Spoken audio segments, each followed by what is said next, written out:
Shaina Magdayaw, nagsalita na tungkol sa love life at ayaw ng bonggang-bonggang date.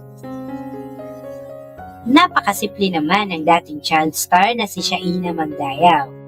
Pero hindi siya nakaligtas sa issue about sa kanyang estado ng love life. Matatandaan kasi na si Piolo Pascual pa rin ang naliling kay Shaina hanggang ngayon. Pero wala pa rin kumpirmasyon until now mula sa dalawang kapamilya stars.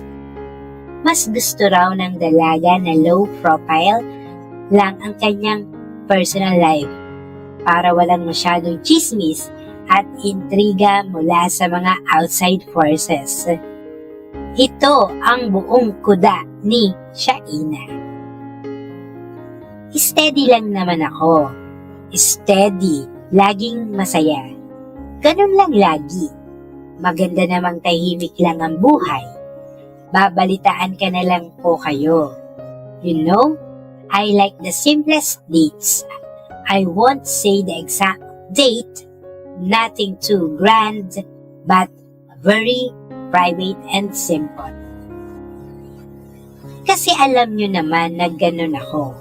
Ganun ang aking personality. Hindi kailangan ng masyadong magarbo, basta sincere.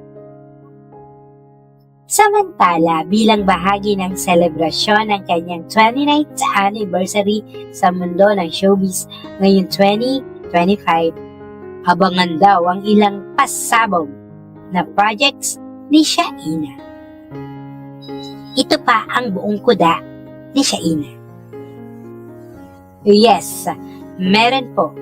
Pero kailangan nyo pang abangan kasi hindi ko pa na-re-release. And syempre, madaming exciting things na mangyayari for the rest of my year.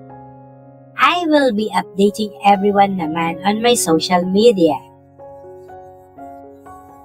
Shaina Garcia Magdayaw was born on November 6, 1989 in Quezon City, Philippines, to Enrique Magdayaw of Cebu and Diane Magdayaw of Padada, Davao del Sur.